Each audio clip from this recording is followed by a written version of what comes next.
Olá, seja bem-vindo a mais um vídeo. Meu nome é Carlos, sou fisioterapeuta respiratório, atuo na cidade de Curitiba, no estado do Paraná. Pesquisando para trazer informações aqui para vocês, eu encontrei uma notícia aqui sobre um ator da Rede Globo.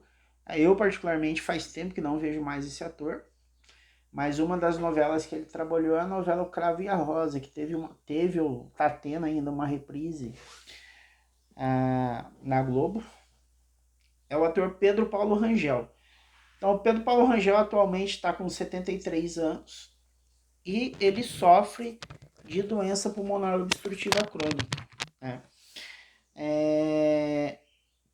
Aqui em Curitiba, a maioria dos meus pacientes eles têm doença pulmonar obstrutiva crônica e também acredito que a maioria dos espectadores do meu canal também sofrem dessa doença. Então, assim, no meu Instagram, recentemente, eu publiquei lá um story para ver a interação das pessoas. Eu perguntei se... Foi a seguinte pergunta que eu fiz. Se pessoas com alguma doença pulmonar podem ter alguma vida ativa, podem ser atletas. Muita gente colocou que não.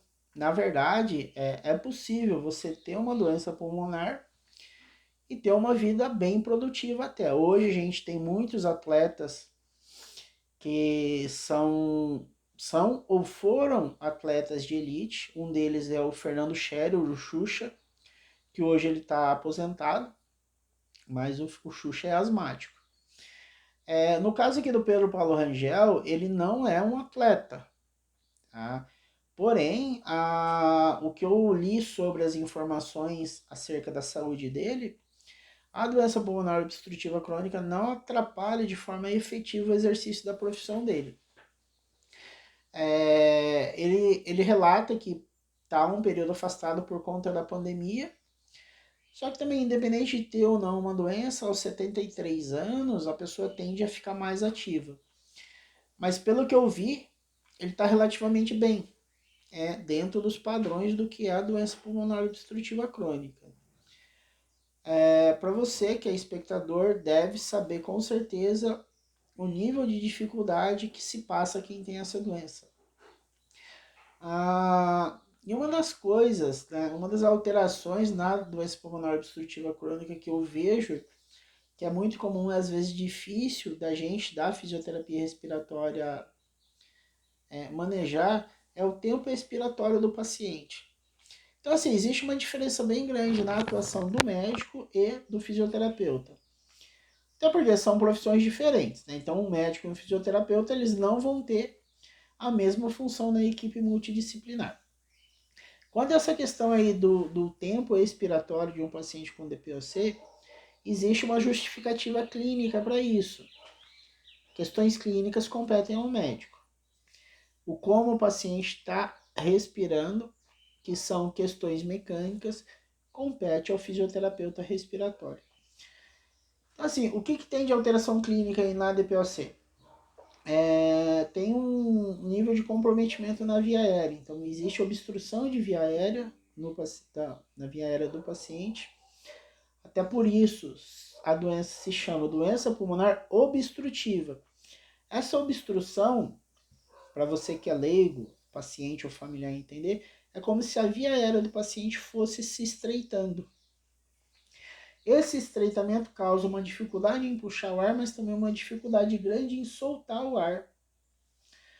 E isso faz com que o tempo da respiração do paciente seja bem curtinha. Então ele não consegue soltar muito ar. Qual que é o problema dessa dificuldade de soltar o ar a longo prazo? O ar ele vai ficando retido no pulmão. Não existe a troca gasosa. E o ato de respirar, na verdade, se consiste na troca gasosa em si. Tá? Então, o simples fato, você puxar o ar, não é uma respiração. A respiração completa é quando todo esse ar chega lá no alvéolo, passa pela membrana que a gente fala de membrana alvéolo capilar, entra no capilar o oxigênio e sai do capilar o CO2, que é liberado na expiração. Quando você não consegue liberar por completo, esse ar, que é o que acontece no paciente com DPOC, o paciente ele tende a ir retendo CO2 com o passar do tempo. Qual que é a grande dificuldade para a gente da fisioterapia? Qual que é a forma de se combater isso? É o exercício. E o próprio exercício, desde que mal prescrito, ele pode acarretar também um prejuízo nesse mecanismo de respiração. Por isso a importância de sempre ter um profissional acompanhando, tá? De preferência um profissional especialista na área. Agora, uma questão aí que eu coloco, né? Sempre, para caso você não tenha acesso a um serviço de fisioterapia respiratória, o que você vai fazer para tentar contornar isso? Procura sempre treinar o aumento do seu tempo expiratório, ou seja, o aumento do tempo com que você exala o ar. Então você puxa curto e tenta exalar com o lábio franzido, bem fechadinho assim, o máximo de tempo possível. Tá? Eu geralmente peço para os pacientes ter uma estimativa, tipo 1 segundo para puxar o ar e uns 3 segundos para soltar o ar. Então isso é uma das formas que eu posso tentar ajudar você que não está perto de mim a poder contornar essa dificuldade da DPOC. Então, no caso do Pedro Paulo Rangel, ele não aborda essa temática aqui do tempo inspiratório e expiratório, até porque assim não é o foco, né? Foi uma reportagem, algumas reportagens que eu vi sobre ele, e o Pedro Paulo Rangel ele é ator. Geralmente, o profissional não explica com teor de detalhes esses aspectos. E até também era uma reportagem, né? Uma repórter, eu ia entender, ia ficar difícil de passar para o leitor. Mas o contexto é que ele está relativamente bem de saúde, tá?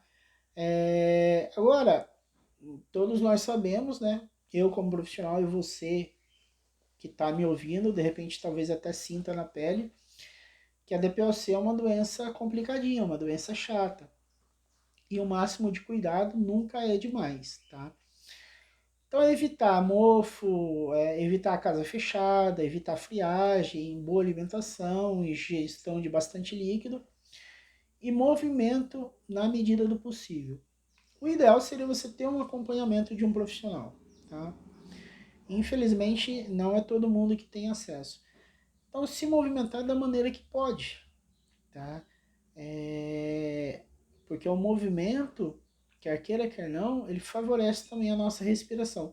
Por mais que seja contraditório para o paciente, ele favorece a forma de se combater a falta de ar é gerando movimento.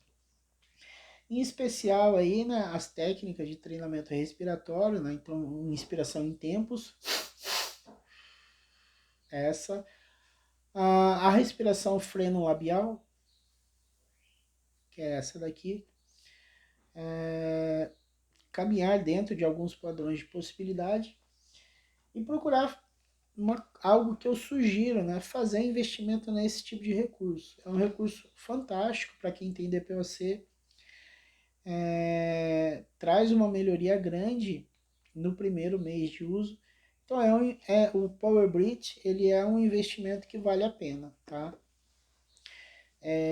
Lembrando também que não é todo caso de DPOC que ele se comporta da mesma forma. Existem os casos mais graves e os casos mais leves, né? Aí compete ao profissional médico a avaliar essa complexidade do seu caso, né? Como eu falei aqui no Pedro Paulo Rangel, é um grau leve, tá? Agora existem inúmeros pacientes com DPOC que têm um grau mais grave da doença. Espero que o seu grau seja no grau leve. Né? E existe uma espectadora aqui do canal, que eu sei que o caso dela é um pouco complexo. Né? Assim como eu torço para a boa saúde dela, eu torço pela boa saúde de todos vocês, porque eu sei o nível de sofrimento que é você ficar limitado, tá? Sem poder caminhar. E às vezes dificuldade para coisa básica, né? Então tem uma das seguidoras aqui, que é a dona Maria Goulart, ela já relatou em comentário público, né, de algumas dificuldades que ela tem. Né? Mas, apesar das dificuldades dela de caminhada, não só para ela, mas para qualquer paciente, procura caminhar, tá? Procura caminhar dentro dos padrões que seja possível para cada um de vocês. E uma dica, sempre prolongando essa expiração. Não prolongue a expiração em excesso. Prolongue o máximo que você consiga. Se você conseguir esse padrão de um segundo de inspiração para ter 2, 3 segundos de expiração, já está excelente, está de bom tamanho. Tá certo? Então hoje a gente vai ficando por aqui. Sorte aí para o Pedro Paulo Rangel no tratamento dele. Sorte para você, não só você que tenha DPOC, mas que tem qualquer doença, seja ela pulmonar ou não, que a luta de cada um é bem difícil. Isso a gente que é profissional, a gente acompanha, é bem difícil. Então um abraço e até o próximo vídeo. Tchau!